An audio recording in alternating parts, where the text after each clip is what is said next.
personas van como permitiendo, o el relato de las personas de alguna manera va permitiendo ir como entrando un poquito más allá de una definición inicial de dónde está el flamenco, qué es el flamenco, tú bailas flamenco, no bailas flamenco, quiénes son los exponentes del flamenco, y de repente la gente empezaba a contar sus relatos y entonces empezaba a aparecer lo que vamos a ver acá, la aparición de la danza española, a la base, ¿no? La búsqueda flamenca como algo que fue muy importante también en su momento. Y entonces, ¿cuántos fueron? ¿20? ¿22 exponentes? 20, 22 entrevistas más o menos, que fueron 20 o 22 exponentes, no me acuerdo si esa es la cantidad de exponentes o de entrevistas, pero fueron muchos y muchas exponentes las que participaron de esto y fue muy bonito. Tuvimos 2 encuentros con esas personas y conversamos en torno a sus historias, pero también en torno a sus fotografías. Las fotografías fueron el lugar a partir del cual generamos la conversación. Entonces era muy lindo también cómo iba saliendo el recuerdo de esas imágenes. Entonces este libro finalmente, nosotros decimos, es una memoria colectiva, ¿no? Porque es una memoria que se construye a partir de la memoria de todos esos y esos exponentes, pero también de la interpretación que nosotros hacemos de esa memoria. Porque esa es la pega, en el fondo, de hacer un libro y de investigar. Nosotros también incorporar nuestra interpretación y finalmente terminamos haciendo entonces una memoria colectiva, ¿cierto? Y bueno, y ese es el resultado que tiene este libro y que obviamente en ese resultado, aparte de contarse estas historias, este libro tiene un formato como de capítulos autocontenidos que se puede leer entero así o se puede leer por pedacitos e ir encontrando como rincones sabrositos en el fondo de esta memoria, pero fuimos encontrando algo, que es lo que les vamos a contar aquí, ¿ya? Yo, en honor al tiempo, voy a ir leyendo, no lateralmente, espero, si veo las caras ahí me tiran las orejas, pero así es más fácil.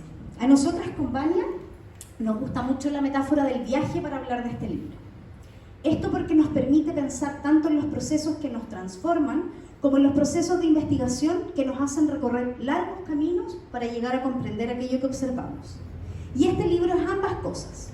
Es un viaje que nace de la búsqueda de cómo habitar el mundo del flamenco en diálogo con otros mundos que nosotras habitamos y que toma la forma de una investigación. Una larga e intensa investigación sobre la memoria del flamenco en nuestro país y que se plasma en las páginas del libro en torno al que hoy nos reunimos. Páginas que narran a través de relatos y fotografías esta historia vivida por los propios exponentes. Relatos que se articulan en una narrativa escrita y en una narrativa visual, que no es sino el reflejo de la memoria colectiva que construimos a partir de estos recuerdos. Relatos que estructuran este libro en su contenido y en su forma. Relatos que a un libro completo, con principio y final, pero también nos permiten presentar una serie de recuerdos, anécdotas y momentos de manera independiente en cada uno de sus apartados, a fin de que cada cual pueda disfrutar de su lectura de la manera que más le guste. Pero estas páginas recorren también otro viaje, el más importante del libro, el viaje del propio flamenco para llegar a estas tierras lejanas. El gran viaje que le da forma a este arte en nuestro país y que nos permite ir entendiendo las maneras de bailar, musicalizar y vivirlo en distintos momentos. El viaje que vincula los recuerdos de nuestros y nuestras exponentes a momentos históricos diferentes y que, siguiendo con la metáfora, nos permite dar cuenta de desembarcos distintos, o mejor dicho, de un desembarco y un aterrizaje. Ya vamos a ver por qué. Si somos fieles a las distintas épocas de las que hablamos. El viaje que nos muestra los grandes momentos a partir de los cuales podemos entender los contextos, las expresiones, las escenas y los aprendizajes que van permitiendo su desarrollo. En un primer momento, entonces, nos encontramos con un flamenco vinculado a la inmigración española, que se produce en 2 oleadas en nuestro país, a fines del siglo XIX y en la década del 30.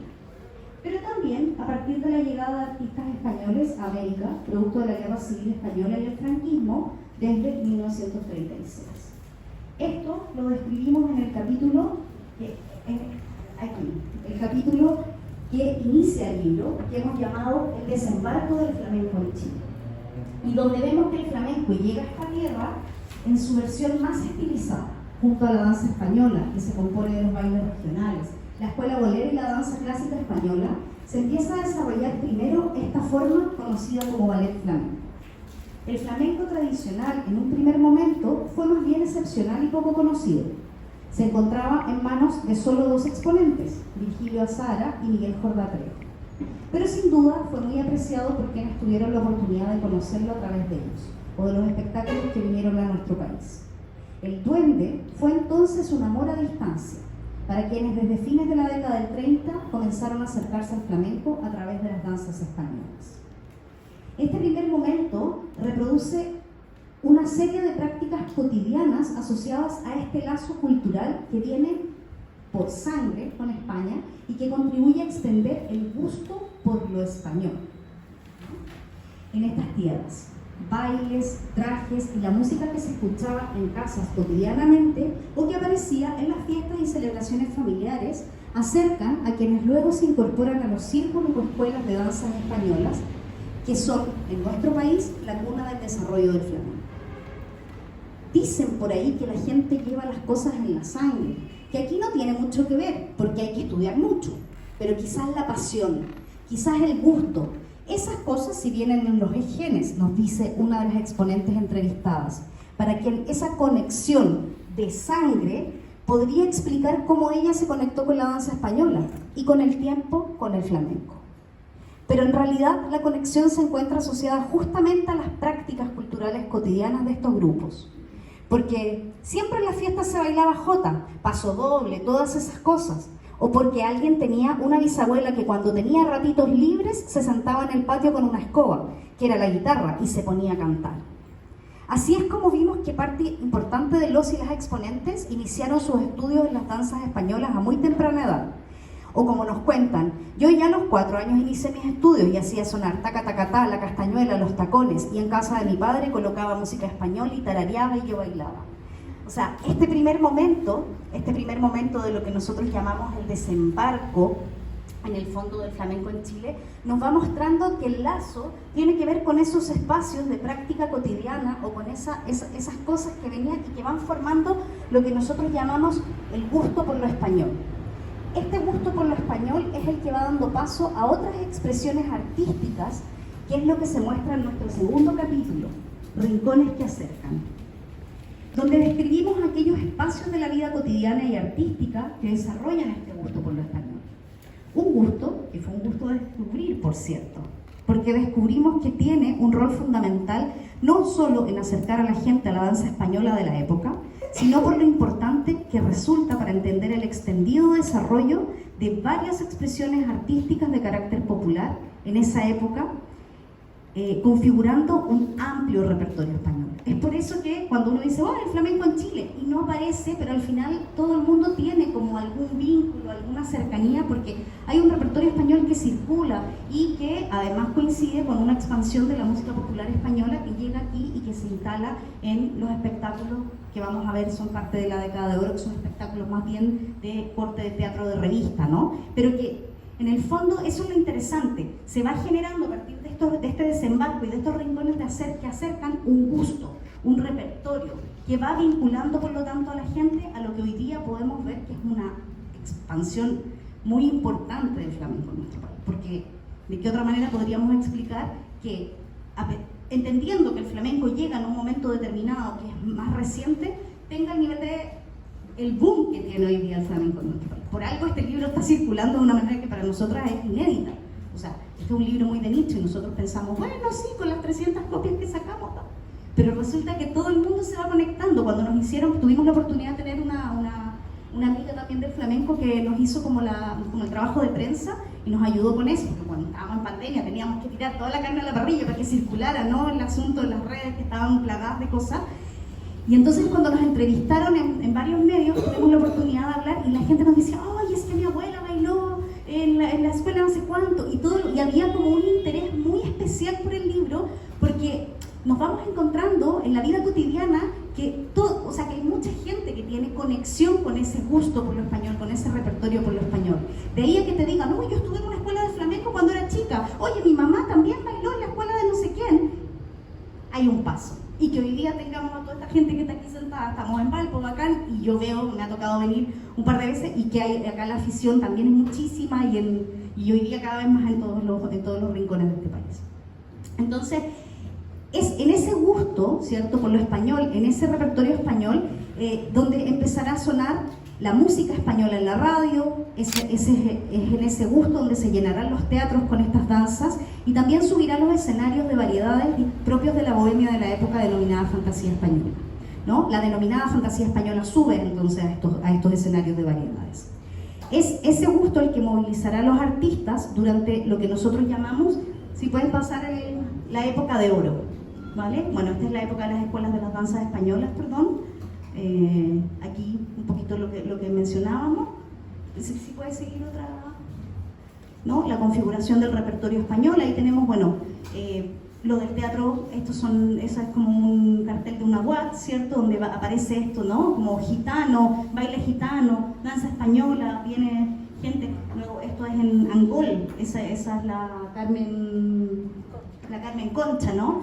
Después acá, esto es Pepe Lucena con Pepe Pinto, ¿no? Pepe Lucena fue un cantador de copla muy famoso aquí en Chile, ¿ya? Entonces esto es lo que va apareciendo y es ese gusto entonces el que movilizará a los artistas y las artistas durante la época de oro de la que hablamos en nuestro tercer capítulo. Pasa porfa, que es la fantasía y época de oro, ¿no? Una época de oro para los espectáculos nacionales de las escuelas de danzas españolas que poco a poco fueron incorporando el ballet flamenco en su repertorio, como las escuelas de Alhambra Fiori, de Matilde Peón o de Fernando Sebastián, que es de aquí de Valparaíso. O sea, bueno, de Viña en realidad, ¿no? O la escuela de Manuel el Gitano. Una época de oro para los y las artistas que llenaban de danza y música los círculos españoles, como Antonio La Rosa, como Jorge Pacheco y Marianne Garlic, que también es de Viña. Una época de oro para aquella primera incursión de corte más flamenco que se montó en el Teatro Ópera ya en la década del 60 con el grupo Los de Alcazaba, que son los que están, no están, una parte de ellos están ahí que es el grupo Iberia, que es el que viene después, bajo la dirección de Manuel Jordá Trejo y que siguió con una nueva propuesta con el grupo Iberia en el Teatro El Ángel. Una época de oro para la venida de artistas internacionales a nuestra tierra, como los Chavalillos Sevillanos, Carmen Amaya, que vino muchísimas veces, Lola Flores, La Chunga, el Niño Utrera o Manuela Vargas. Y una época de oro para muchos y muchas exponentes que encontraron una excelente fuente de trabajo en los escenarios de variedades de la bohemia nocturna, los hoteles y los casinos, donde sus actuaciones causaban furor. Es el caso del grupo Los Flamencos, en el que participaba Fernando Sebastián, que no pudo acompañarnos hoy día porque amaneció un poquito enfermo, y de quienes tenemos, pero ahí Vania nos va a mostrar la foto, y de quienes tenemos un registro de su presentación en el Teatro Avenida de Valparaíso, o la dupla de José Luis Sobarzo y Sonia Cordero, que se presentaban en casinos como el de Ica. En definitiva, es una época de oro y de mucho trabajo para los artistas y las artistas, formados principalmente en la danza española de ese primer momento. Es interesante, como uno dice, no, si eso que hacíamos no era flamenco, porque claro, era fantasía española, efectivamente eso era lo que se estaba haciendo en estos escenarios de teatro de revista, pero esa gente que llegaba a esos escenarios venía usualmente de las escuelas de danzas españolas, ¿no? Entonces, ahí hay un vínculo, aunque ese no haya sido el lugar del trabajo, o sea, que la danza española en su expresión más tradicional no haya sido el lugar del trabajo de estos artistas y de estas artistas, porque era otro, era el del teatro de revista, ahí estaba circulando por lo tanto este repertorio, ¿no? El flamenco tradicional, como lo conocemos hoy, entonces, no se desarrollará hasta mucho después en nuestro país, pero consideramos que lo descrito configura la base para que éste pueda transformarse y expandirse a su estado actual. Y en esto es importante entender que este repertorio que se configura a partir de los rincones mencionados se sitúa también a partir del propio carácter del proceso de internacionalización de este arte en la época de la posguerra, donde las expresiones gitano-andaluzas quedaron también reducidas a ámbitos más locales e incluso privados y fueron reemplazados en el ámbito público por expresiones más folclóricas andaluzas. En ese sentido, lo que llegó acá también es reflejo de lo que salió de España, ¿vale? O sea, no es como que nosotros estábamos generando como un tipo de flamenco distinto o algo completamente desvinculado de lo que estaba pasando allá, sino que también tiene que ver con lo que pasó en una época allá y que por lo tanto el flamenco más tradicional también estaba un poco en espacios más locales, ¿ya? Entonces, con todo lo indicado, el flamenco en Chile se empieza a desarrollar en las escuelas de danzas españolas bajo esta primera forma que habíamos dicho, conocida como ballet flamenco, en grandes obras donde la música flamenca se baila junto a la música de los grandes compositores españoles. O sea, lo que no era el teatro de revista y lo que no era, por lo tanto, la fantasía española, tenía que ver con el ballet flamenco principalmente. Las escuelas entonces montaban cosas de ballet flamenco finalmente en los teatros, ¿no? Más teatralizada, esta expresión corresponde también a la línea del flamenco de mayor auge en España, tras la decadencia de los cafés cantantes y con mayor proyección internacional. De tal forma que es la que adopta el flamenco en los circuitos internacionales y mediante la cual llega a lugares tan remotos como Chile. Llega más bien escondido, o como aparece en los relatos, tú sabías del flamenco porque venía un espectáculo. A visitas como la de la Argentina, Pilar López, la argentinita, los chavalillos sevillanos, se van sumando los de Carmen Amaya o de La Chunga, que son las que finalmente van mostrando de a poquitito este carácter más flamenco y las que impresionan con sus energías que prenden, dicen los relatos, que electrizan, como nos cuenta José Luis Sobarzo. Y así poco a poco van dejando la estela del duende del flamenco tradicional por este sur del mundo, preparando el terreno para querer buscarlo y para recibir también a los y las artistas que llegan luego tras la revitalización del flamenco tradicional en España con la aparición de los tablaos en la década de los 60. Así entonces al flamenco actual en nuestro país se llegó transitando hacia el flamenco tradicional, que es lo que nosotros describimos, si lo pueden pasar ya, transitando hacia el flamenco tradicional, que es lo que nosotros describimos en el cuarto capítulo. Los primeros pasos de este tránsito se dieron en las escuelas de danzas españolas en su versión más estilizada, pero tiene que ver con que fueron incorporando en sus espectáculos una segunda parte más flamenca, denominada en algunos programas como Bailes de Andalucía. Luego también a partir de la configuración de cuerpos de bailes de ballet flamenco específicos en las escuelas y que eran integrados por los alumnos y alumnas de mayor nivel. Poco a poco esta trayectoria implicó también la búsqueda de la música, y así, por ejemplo, la escuela de Manuel el Gitano comenzó a formar a los primeros guitarristas. Estos primeros pasos se dieron por imitación, por escucha de discos, por grabaciones, sin conocer mucho el toque ni el cante aún, sino que reproduciendo aquello a lo que se podía acceder y explorando. Manuel el Gitano, no me quiero alargar tanto para que después le demos paso a la conversación, pero Manuel el Gitano, que está ahí arriba, recibiendo, ¿a quién te acuerdas? A Antonio el Bailarín, ¿no? Él hacía todo un trabajo de ir a recibir a la gente que venía de España, los bailadores, bailarines, o sea, los bailadores o las bailadoras que venían de España, y contrataba muchas veces que les armara una coreografía, intercambiaba discos, trataba de buscar en el fondo música, y a partir de eso hacía como un trabajo de laboratorio en su escuela y armaba como a pedacitos. Él tenía además una lógica donde trabajaba con coreografías no armadas de toda la vida, que se bailaban una y otra vez, decían las chicas, ¿no? Que entraban como en la última fila y después en la medida que iban avanzando, haciendo las mismas coreografías todo el tiempo, iban avanzando hasta la primera fila, hasta que ya se integraban al ballet, ¿no? Y entonces él bueno, con su señora, tenían, que era la escuela de ellos dos, tenían armado este tipo de cosas, pero claro, era imitación, era escucha, era una búsqueda como muy desde la imitación. Es recién hacia finales de la década del 80, con esta base desarrollada al alero de las escuelas de danzas españolas, que la inquietud por el flamenco lleva un proceso de búsqueda que permite lo que nosotros vamos a llamar en el siguiente capítulo el desarrollo de la intuición flamenca, que acerca a los y las exponentes nacionales a la expresión tradicional. Este proceso se potencia radicalmente a partir de lo que nosotros describimos en el último capítulo, si le puedes pasar, el flamenco tradicional en el contexto de la globalización. No lo tenemos. Devuélvete. Bueno, así se llama el último capítulo.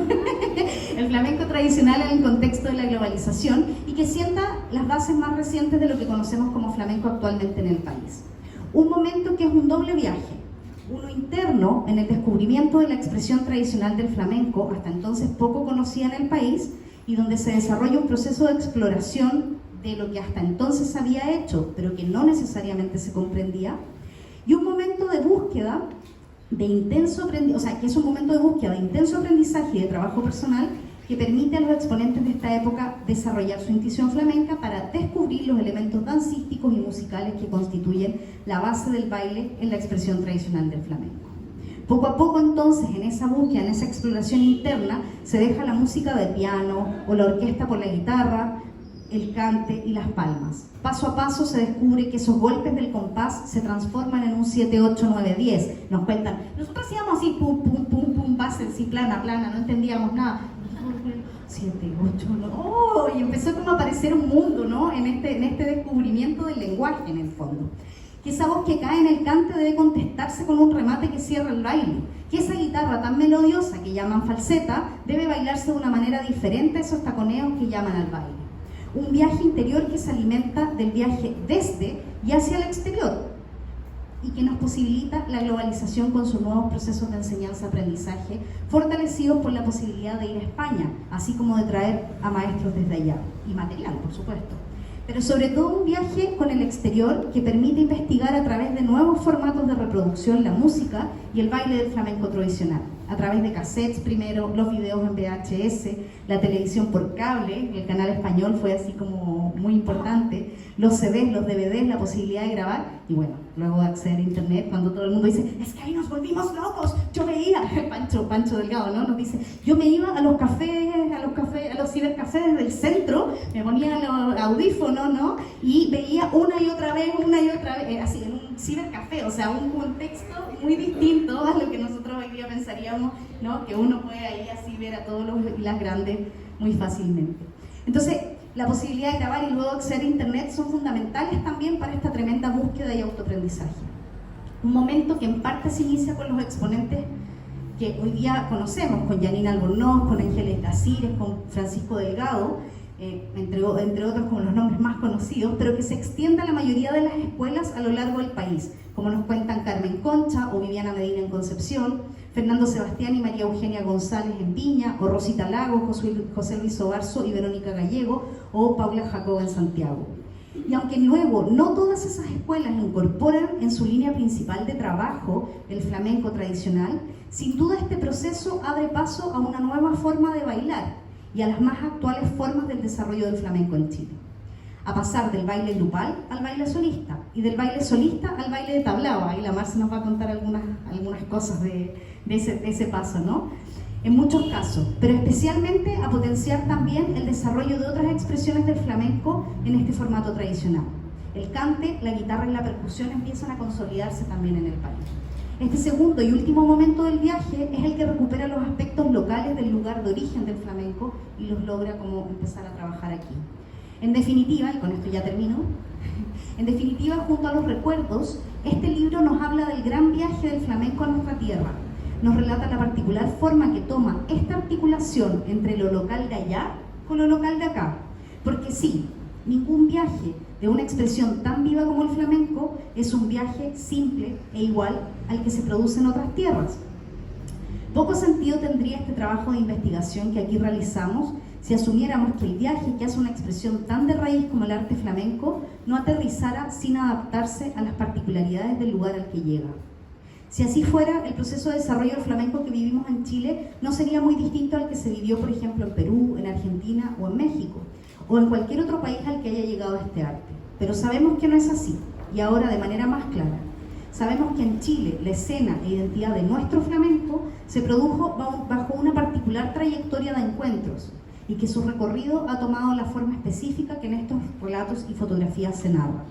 Y sabemos también que las cosas que hoy están pasando en este arte abrirán nuevos caminos, nuevos recorridos, nuevas trayectorias de las que podremos hablar más adelante. Sabemos en definitiva, como dice José Luis Ortiz en su libro Alegato contra la pureza, que el flamenco es y seguirá siendo una llama viva. Gracias.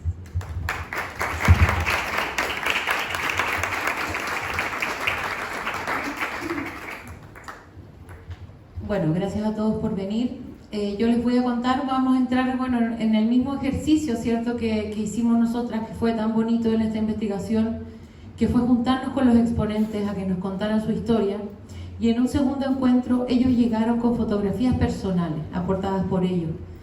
Obviamente que son fotografías cargadas de sentido, ¿cierto? La fotografía tiene ese valor polisémico, y es muy especial y muy relevante, ¿cierto?, para contar la historia, sobre todo de cómo desembarcó el flamenco en Chile, y que para los más antiguos exponentes que pudimos entrevistar fue una historia, ¿cierto?, bastante distinta a la que vivimos hoy. Aquí vemos una foto, emblemática, una foto de oro que tenemos en el libro, que es Fernando Sebastián, muy joven, ¿cierto?, vestido, interpretando un zapateo jerezano.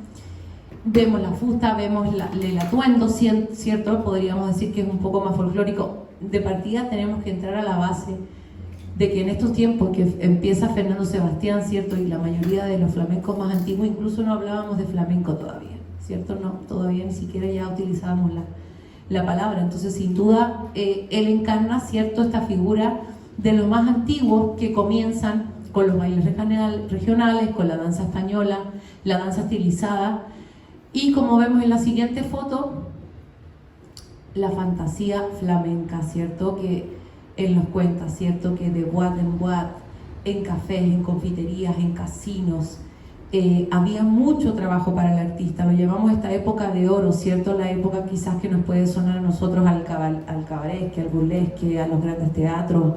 A esta época realmente de oro fue una época de auge flamenco, fue una época de mucho trabajo para quienes se dedicaban a esto, y con una particularidad de grandes orquestas, de grandes puestas en escena. Cuando Fernando Sebastián comienza a estudiar, nos comentaba que el flamenco se tocaba con orquestas, ¿cierto? Eran, bueno, grandes obras o que se adaptaban, y uno llegaba con la partitura al casino, ¿cierto?, o al lugar donde se iba a presentar, llegaba con la partitura para pasársela al pianista, al director. Y claro, eso para nosotros es súper extraño, pero es la manera, ¿cierto?, como bien describió Catalina, en que el flamenco desembarca para acá. Hay una frase de un exponente que es Jorge Pacheco, no sé si lo conocen, pero él sí que tiene muy tiempo, es como una joyita que nos queda, que el flamenco llegó disfrazado. Porque claro, entre danza española y estilizada, por ahí un zapateíto, por ahí un taconeo, cositas que uno mismo quizás le pudo haber pasado, ¿no?, que es lo que te va moviendo. Y así es como cada uno fue descubriendo que había algo distinto, ¿cierto?, quizás a lo que estábamos viendo en la puesta en escena, y a lo que van a ir aprendiendo con el tiempo. Bueno, esta es una foto emblemática acá de la región, en el Teatro Avenida, uno de los teatros obviamente que alojó grandes espectáculos y grandes compañías, ¿cierto?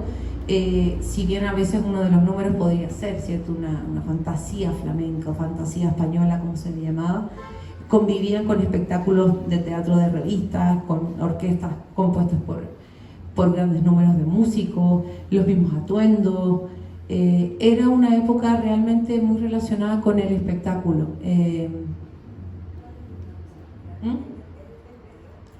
Fernando Sebastián es el del medio arriba, sí, y este es el Teatro Avenida, año 1970.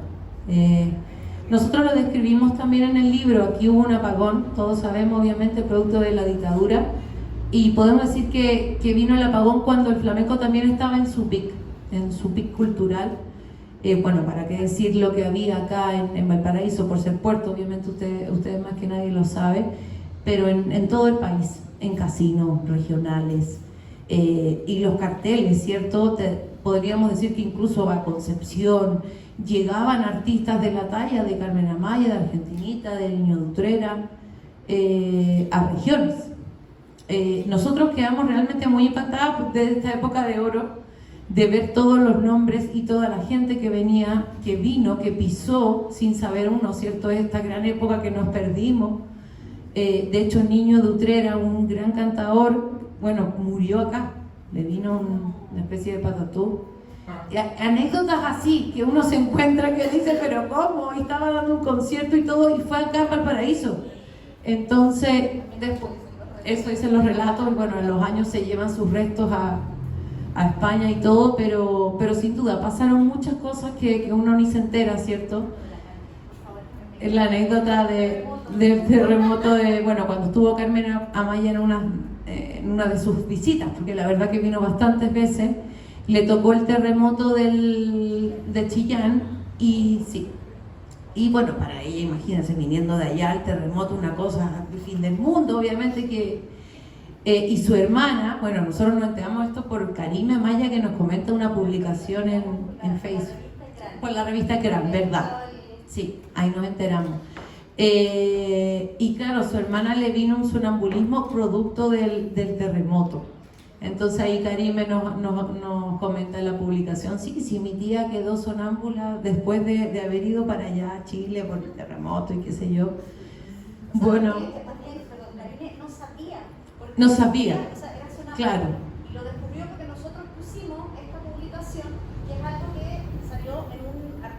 en una revista. En una revista de espectáculos que relataba como las venías, había relatado como, había una entrevista, digamos, Claro. en la malla después de eso. Bueno, para nosotros, haciendo un guiño también para contarles como los detalles, para nosotros también fue súper complejo contar una historia, cierto, que no estaba escrita, de la cual no había documentación. Creo que uno de los principales aportes de la investigación es esa, dejar un archivo, dejar un registro, sin duda.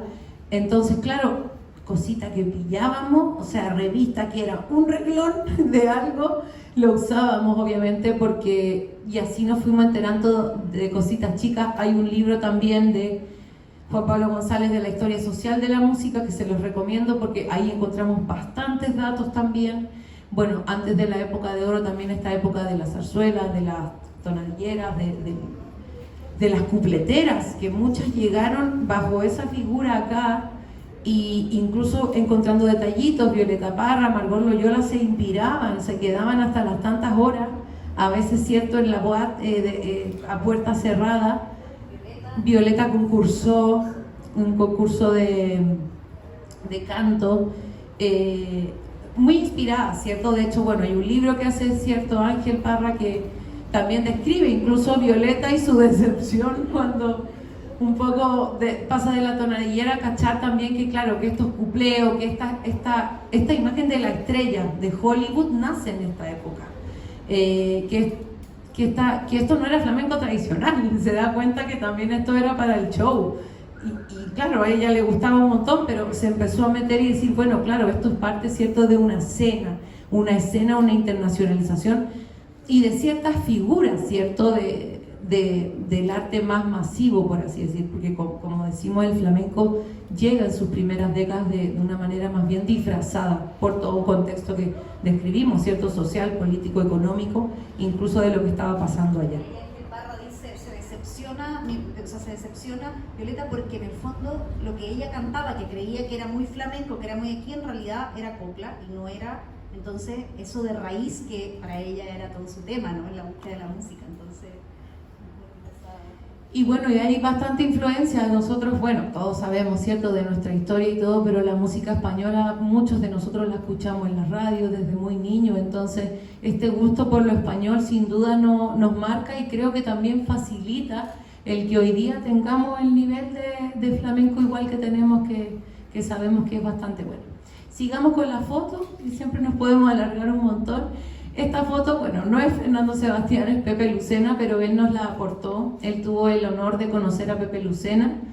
¿Quién era Pepe Lucena? Un cantador de acá, nacido en Talca, pero él en Buenos Aires, bueno, ahí se le da su apodo, Pepe Lucena, su nombre artístico, y ahí es donde él triunfa y se puede decir que a la vuelta sí se le empieza a reconocer.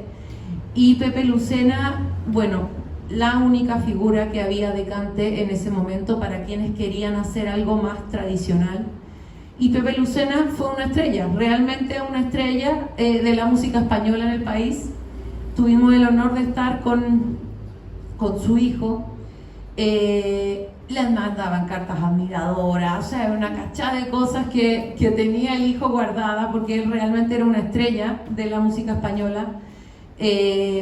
Pepe Lucena además acompañó, ¿cierto?, las primeras carteles más flamencos que comentaba la Cata, los de Alcazaba, que es el primer ballet que forma Miguel Jordá, padre, que varios de acá lo conocemos, cuenta, ¿cierto?, con el cante de Pepe Lucena, y él siempre estuvo acompañado de también Pepe Pinto, que es otro gran personaje antiguo, es una leyenda, creo que los dos son una leyenda.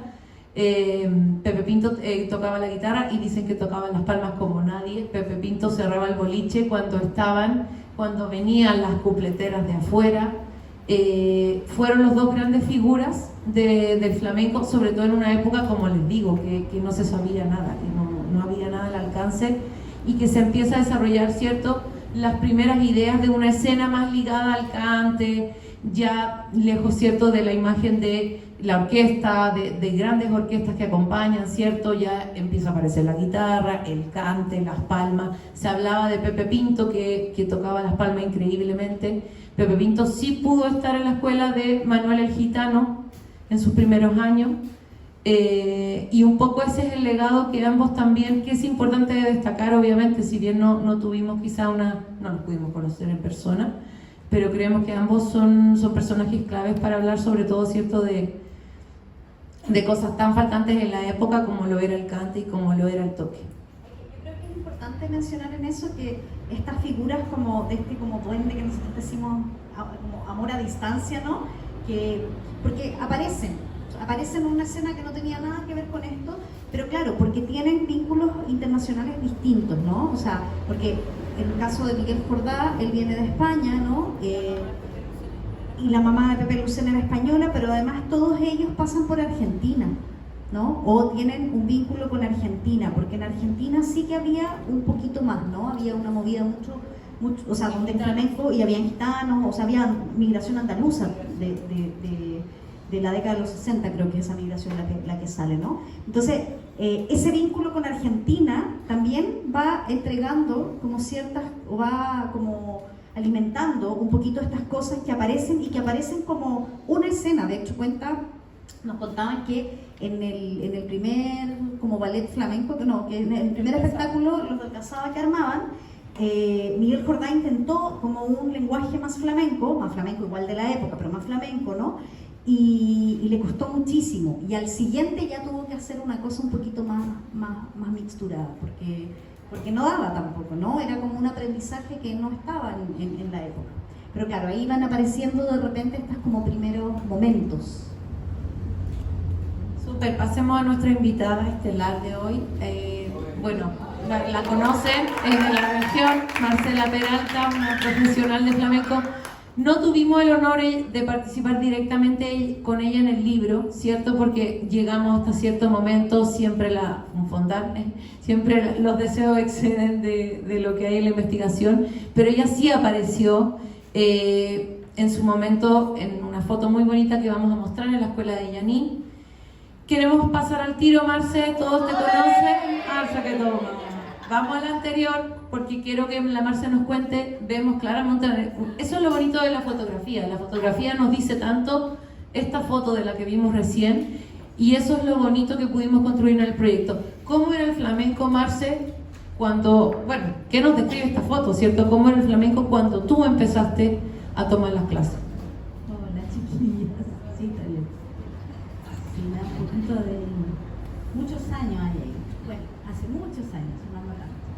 En esa época, bueno, yo partí igual como en casi todas las escuelas, estoy hablando de los años 90, finales de los 90, todavía se enseñaba clásico español, folclore, todavía se enseñaba. Entonces eso es una jota, y la quise dar porque para que en esa época todavía se enseñaban esas cosas. Eso era el Teatro Cariola, que es un teatro donde se hizo, yo creo que todo lo que era espectáculos grandes se hacían en ese teatro. Tiene muchas historias de ese teatro. Y esa fue mi primera vez que yo bailé, que ahí bailábamos, bueno, Fandango Doña Francisquita, Boda de Luis Alonso y todos esos temas de clásico español, y también un poquito de flamenco, con música envasada, nada en vivo todavía, menos en esa escuela que era con Sandra Clary, que fue mi primera profesora, y con ella aprendí toda esta parte, a tocar castañuelas, digamos, todo eso. Y yo me obsesioné, entonces yo iba a clases todos los días. Entonces, en esa época yo estudiaba música, entonces estudiaba y me reencontré con la danza, y ya después cuando descubro un poco el flamenco ahí me volví un poquito loca, porque no entendía mucho esto, porque mi mente cuadrada de músico cuesta entender el compás y todo eso, entonces me obsesioné, tengo que reconocer. Esa era la primera, y yo soy la segunda. Mucha juventud. Marce, y por ejemplo, por saber, porque de las cositas siempre a veces se hacía un poquito de flamenco, al menos de ese tiempo. ¿Qué espacio había? ¿Qué palos? O la música, me imagino, era envasada. ¿Cómo vivían esa partecita más flamenca? Cuando era con música envasada, bueno, igual con Sandra, ella igual hicimos alguna vez, de hecho yo ahí conocí por primera vez al Daniel Muñoz, guitarrista, a Julián, a Clemente, que es un cantador argentino, porque ahí se hacían pequeñas cosas, alegrías, dentro de lo que no se sabía mucho tampoco, ¿ya? Y ahí fueron las primeras como contactos de hacer, se bailaban sevillanas naturalmente, pero eso fue lo primero, digamos, Todavía para mí no era el flamenco todavía, pero eso sí fue mi primera, digamos, experiencia en vivo, fue ahí, con estos músicos. De hecho, el primer disco que yo tuve de flamenco fue uno que me regaló el Dani Muñoz, uno de bulerías, que me dijo: a ti te gustan las bulerías, y me regaló un disco de los Sambo, de hecho. Lo agradezco mucho. Que para esa época un CD era una real joyita. Sí, yo, de hecho, mi primer año era en cassette. Nosotros teníamos cassette, chiquillos, cassette. No había nada de eso de video, internet, no. Y lo importante que, porque hoy día tenemos todo, ¿cierto? O sea, hoy día uno incluso puede, el autoaprendizaje está más a la mano, pero en su momento, claro, me imagino que en ese tiempo, a mí también me pasó cuando empecé, uno bailaba una alegría sin hablar de llamadas, sin hablar de cobilla. Sí, se sabía, o sea, mi profe igual sabía, estaba instruida, no era a lo mejor su especialidad, pero sí sabía, y un poquito por ahí, yo porque era busquilla también le preguntaba a los músicos, así como porque quería entender. Entonces mi manera de entender fue acercarme, por ejemplo, a un guitarrista. Tenía un compañero de universidad que también tocaba guitarra flamenca, entonces por ahí yo empecé a preguntar y a como enterarme un poco de lo que se trataba. Entonces, pero mucho de la estructura, de las cosas que ahora sí sabemos, eran muy poco, un poquito a ciegas igual. De hecho, mi primera vez que yo bailé en un tablao y atablao fue así a los leones. Móntate esto, dale. Y yo sentí que no, yo dije no sé nada.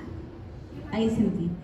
Unos tangos, porque era algo, pero fue shock, porque fue como, van a ensayar y estaba Felipe Candia en un cajón, y Jorge Gómez en la guitarra, Clemente al cante, y yo sentía que no sabía nada. Pero fueron muy buenas personas, me ayudaron mucho. La Yani, que estaba ahí, en esa época fue mi primer tiempo con la Yani, y ella estaba igual presente, de lejitos pero presente. Dani, pongámosla eso, que son estos tiempos de hecho de lo que nos estás hablando. Esos tiempos, que ahí ya fue mi primera vez en un tablao. De hecho, estas son las famosas noches flamencas de la escuela de la Yani, sí, que podríamos decir que son las primeras noches flamencas, ¿cierto? Que se empiezan a hacer, este concepto de noche flamenca en la escuela, de ofrecer la sangrita, armar el tablaíto, invitar a los familiares, empieza, diríamos, desde los 90, ¿cierto? Con esta autoexploración o el acercamiento al flamenco más tradicional. ¿Cómo se vivían estas noches flamencas? Yo llegué a la escuela un poquito antes, yendo a una noche flamenca, y yo me volví loca, porque nunca había visto flamenco así, o sea, una bailadora sola, bailando, guitarra, cante, todo. Entonces en esa época estaba Flamenco Vivo, existía Flamenco Vivo, y estaba la Lorena Ayala, la Susi, me acuerdo, la Claudia Sangüesa. Era como las que yo me acuerdo de esa época, que fueron las que yo vi. La Lorena Ayala me impactó muchísimo, ella, de hecho, y yo después de eso dije esto es lo que yo quiero. Yo aquí quiero estudiar, quiero venir para acá. Y así llegué a la escuela de la Yani, y esa, no me acuerdo bien que estoy bailando, creo que son unas alegrías, creo que era un silencio, unas alegrías, no me acuerdo, creo que sí. Mi cara, Dios, ojos cerrados, Dios, bueno, creo que sí, era un silencio, y eso era en la sala de clases. Ella arrendaba la silla, las mesas, qué sé yo, al centro se instalaba ese escenario, y bailábamos de a dúo, trío, y también solistas. Y eso se hacía 2 días, viernes y sábado. Era súper entretenido, yo lo pasé muy bien. Esa fue mi primera experiencia, digamos, ya estando en la escuela de Yani. Así aprendí en realidad. Y hay que destacar que igual, bueno, Yani y también pudimos ver, ¿cierto? Francisco y Angie, creemos que igual ahí hay un trío atómico. Quienes, ¿cierto? Exacto, empiezan a buscar, y en estos pocos recursos, en el VHS que se trajeron del viaje, en el CD que encontraron, en el bongo, y ellos tres de encerrarse y mucho de adivinar de la intuición. O sea, lo que dice la Marcia hoy día, claro, sabemos que hay una campana, que hay una escobilla, que hay una estructura con sus partes, con sus nombres, pero lo otro era adivinar, era ver, imitar, como lo que hablábamos, era cierto, mucho por la imitación, pero llevando dejándose llevar mucho por la intuición, porque también había que tener cierta intuición a la hora de llevar este lenguaje al tablado y que se viera, ¿cierto?, de una manera más natural. Tengo una pregunta, Marce, y en esta parte ya son bailes solistas, ya Sí. una lógica más de tablado, Sí. pero ¿es baile por derecho o es una coreografía un poco más armada, un palo, O sea, un baile más no montado? ensayábamos. Nosotros ensayábamos con los músicos previo a algún tablao. Naturalmente, si era grupal se ensayaba, pero las que bailábamos solas también lo ensayábamos. Pero mi estructura, al menos como de mis bailes, eran muy lógicos. O sea, aunque yo no lo hubiera ensayado, yo creo que igual me podrían haber seguido. Después, claro, uno va aprendiendo. Bueno, y la Yani, que ella nos enseñaba toda esa parte de que cuando uno se armaba un palo en su cabeza, un estilo, tratar de que fuera como lógico para que si en algún momento te tocara bailar sin ensayo, se entendiera lo que tú estabas haciendo. Entonces yo al menos ahora que ya enseño, qué sé yo, mi escuela, también hago lo mismo. Yo, claro, una coreografía para tus alumnos, pero yo trato de que al menos, no siempre, a veces uno quiere hacer cositas distintas, pero en general trato de hacer una estructura lógica para que las chicas, los chicos aprendan cómo va un palo y para que esa estructura pueda ser después, si tú no tienes la posibilidad, y para hacer como ustedes, flamenco por derecho, que es lo más difícil, se puede hacer con un baile que más o menos tú tienes organizado en tu cabeza y pasado ya por el cuerpo.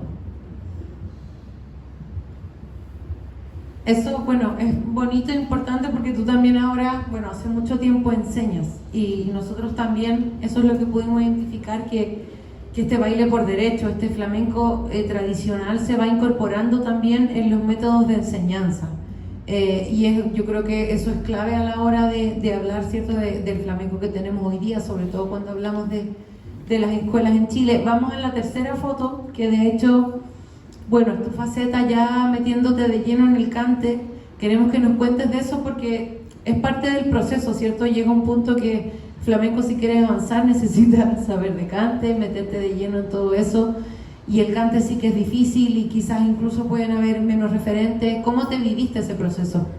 Creo que ha sido lo más difícil. El cante creo que es lo más difícil. Y hay que tener mucha paciencia. Y yo entré en el cante por necesidad, nada más, porque no hay mucho cante y alguien tenía que cantarle a mis alumnas, digamos, en ese momento, y así. Antes yo tenía como las ganas, pero en realidad porque me di cuenta que si yo entendía el cante podía entender mejor el flamenco. Y empecé, la Yani también fue la que me decía, pero canta, Marce, pero canta, porque sabía que cantaba, otras cosas, pero que cantaba, entonces me insistía, hasta que empecé. La primera vez que traté de cantar Alegría era terrible, decía, no entiendo esto, no entiendo el compás, y yo decía, pero si yo bailaba, diría, ¿por qué no entiendo? Y ahí te das cuenta de, claro, que tiene una dificultad mayor. El cante requiere de mucho estudio, de mucha afición, de que realmente te guste escuchar flamenco, y de mucho estudio personal, muchísimo. Y como te digo, nació así, una necesidad. Y cuando yo fui a España, ahí me di cuenta de la importancia cuando tú tomas clases, de que tus profes te cantan también. Entonces te das cuenta de la importancia, y como que en Sevilla yo sentía que se me quedó el tono de voz del sevillano, se me quedó el tono de los cantadores, se me quedó, y eso dije, me lo voy a grabar para que cuando pueda replicar esto que estoy aprendiendo lo tenga grabado, lo tenga en mi oreja. Y así fue, me fui tirando así, con mucho respeto naturalmente, con mucho miedo igual. Llevo yo creo como 10 años cantando, estaba sacando cuentas, como pasa el tiempo. Cada vez, y sigo estudiando y me gusta mucho cantar, y ahora canto harto, casi profesionalmente se podría decir, que a veces me cuesta decir eso con respecto al cante, y me ha tocado cantarle a muchos colegas, bailadores que conozco, a Pancho Delgado, gente, digamos, que conozco de tanto tiempo, y es súper bonito saber que después de tanto tiempo uno logre estas cosas que son, para mí al menos, difícil. El cante, y bueno, cuando ya no pueda bailar, seguiré cantando, espero. Y ojalá que más gente le guste, empiece a cantar. Hay mucha gente que canta, cualquiera puede cantar en realidad, si esto es estudio. Hay mucha gente que tiene naturalmente talento, entonces, si alguna quiere cantar, alguno quiere cantar. Porque hace falta cante. En Chile no hay cante. Hay mucha gente que sí se dedica a bailar, a tocar guitarras, tampoco hay tanto, pero hay más.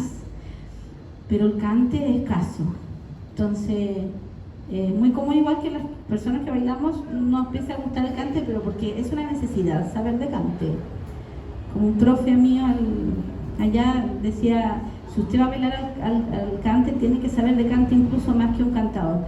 Entonces, claro, los que bailamos a veces nos interesa, y si nos gusta demasiado y quiere entrar en ese camino, es duro, pero es súper bonito. Entonces ojalá que más gente pueda acceder a eso.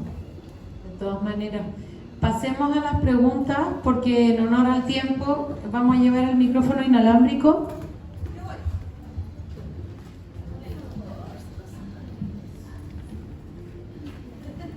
Bueno, agradecer a la Marce y a la afición que hay acá en Valpo. Nosotros nos sentimos súper bien, súper acogida, y bueno, nos encanta también el puerto, y nos impresiona también bueno, la asistencia, la afición, el respeto, todo el interés que hay acá.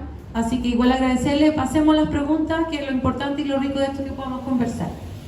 Súper. Bueno, en primer lugar, muchísimas gracias.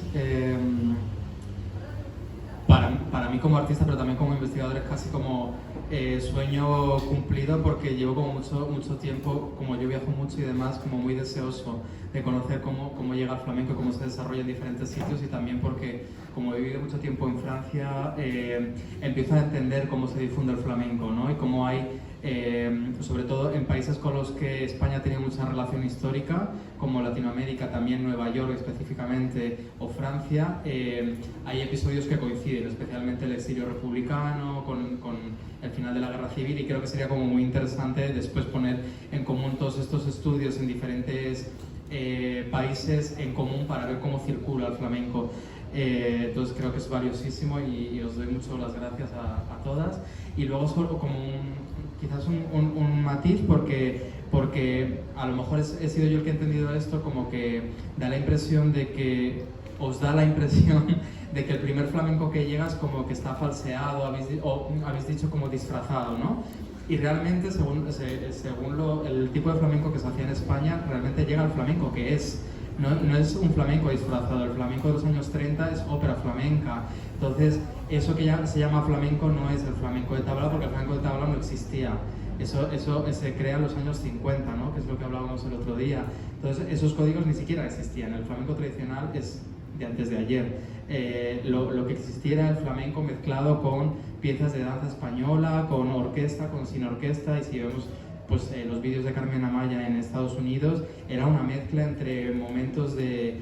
El flamenco por derecho no existía como hoy lo entendemos, entonces creo que llegaba lo que había, y es muy interesante también ver que no había tanta distorsión, porque el flamenco que se hacía en la península era exactamente ese. Entonces es muy curioso, ¿no? Bueno, simplemente eso. Muchas gracias. Gracias. Sí, o sea, quizás no es difícil, es tanta información que a veces cuesta un poco transmitirla, pero claro, efectivamente nosotros hablamos de este puente amor a distancia un poco porque van apareciendo elementos, ¿no? Van apareciendo elementos que son como, no podría decir más cercanos al flamenco tradicional, pero efectivamente, como decíamos acá, no existía, o sea, lo que llegó es lo que salía de allí, ¿no? Entonces, sí, muchas gracias como por el matiz, porque es importante porque para nosotros también fue un descubrimiento eso, decir, oye, pero es que en realidad, y es parte del sentido también de este libro, ¿no? Cuando uno toma clases o tomaba clases antes, hoy día ha ido cambiando un poco, ¿no?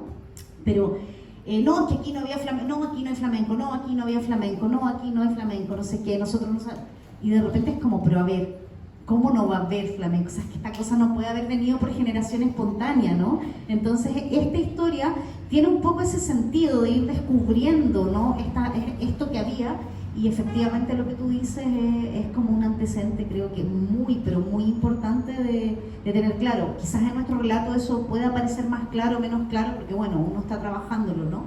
Pero sí, es un matiz muy importante, así que gracias. De hecho, nos pasó al principio que un poco incomodaba incluso algunos exponentes la pregunta en el sentido de que te decían, bueno, pero ¿a qué le llamas tú flamenco? Le decimos, ¿cuándo crees que llegó el flamenco a Chile? La primera pregunta del proyecto. Y claro, pero a ver, ¿a qué le llamamos flamenco? Y bueno, eso te lo dice todo. Lo que se hacía era otra cosa que todavía ni siquiera llevaba el nombre, y creo que también esa es una duda que incluso generaciones más jóvenes, ¿cierto? Como quizás las de nosotras, cuando uno empezaba a bailar, no, es que ahí no hacen el flamenco tradicional, ese no es de verdad, eso es danza española. Entonces, esto era como una duda existencial que había en el inconsciente de todos nosotros, y una interpelación, yo creo, de cada escuela de si hacía flamenco o no, o si hacía danza española o no. Entonces siento que también viene a resolver también como un dilema que en su momento igual era un tema, como que escuela era más española o más flamenca de verdad. Pero todo es como que viene el huevo o la gallina, es todo parte de una historia y de cómo llegó el flamenco. Llegaba lo que era ya, que incluso no se llamaba flamenco en ese tiempo. Entonces sin duda que arma también el panorama, sobre todo cuando uno empieza a bailar, de repente no sabe la historia y los procesos que al final son los que van. ¿Hay alguna pregunta, otra pregunta, la Geno, por ahí? Sí, bueno, en relación a esto mismo me pasó cuando empecé a profundizar más en la historia, como a estudiar con Juan Berguillos, que yo he estudiado harto con él, que para mí fue como un shock un poco, como decir así como, weón, el flamenco tradicional, como lo que decía Fernando, es como de hace 2 días, como, weón, no puede ser, como, ¿dónde está esto así como ancestral del año 1? Claro, como, no sé si a ustedes les pasó, pero a mí sí me pasó que era como, weón, fue en 1950, que ocurre antes, y como muy bonito como descubrir también cómo se articula. Fernando el otro día en su exposición dijo algo que me quedó sonando y que lo quería repetir, que era como el flamenco antes de la dictadura era algo que se estaba construyendo, que se estaba moviendo y que no tenía muchos límites, ¿no? Ni una identidad tan marcada y tan definida como quizás lo llegó a nosotros, como esta cosa más tradicional y tal. Igual creo que pensando también en la valiosísima recopilación que ustedes hacen y que es como desde el baile, yo sí creo que musicalmente había un desarrollo en España y en algunas partes de Europa donde el flamenco se expandió más, en Argentina, que igual se demoró un poco más en llegar a Chile. La guitarra, el cante, que sí existía en ese momento y que quizás llegó de manera más tardía que el baile como era allá.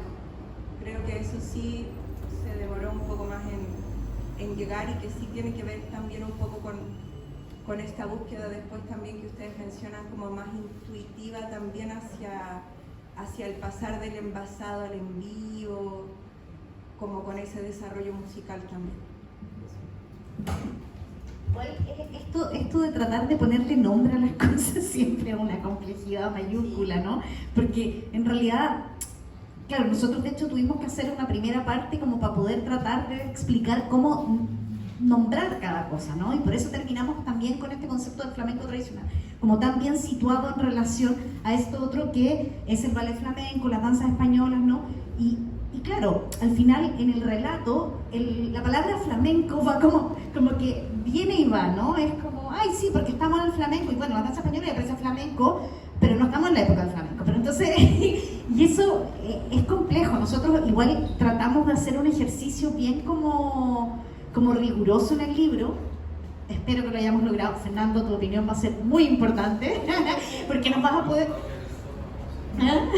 Pero claro, vamos a poder escuchar, ¿no? Porque al final uno toma el material que tiene y va armando, pero claro, es algo que está en conversación, que está en debate, que es un diálogo, ¿no? Es como uno toma la decisión, y en cualquier investigación, de ocupar ciertas categorías, ciertos nombres, ciertas formas de nombrar, pero eso es un ejercicio un poco también de ordenar, para poder comunicar, pero no son absolutos bajo ninguna circunstancia, o sea, son discutibles, son debatibles, y es bonito que así sea. Pero sí ponerle algún nombre nos permite decir, o más que un nombre, que ese nombre tenga ciertas características, como es el valor de una categoría o de un concepto, ¿no?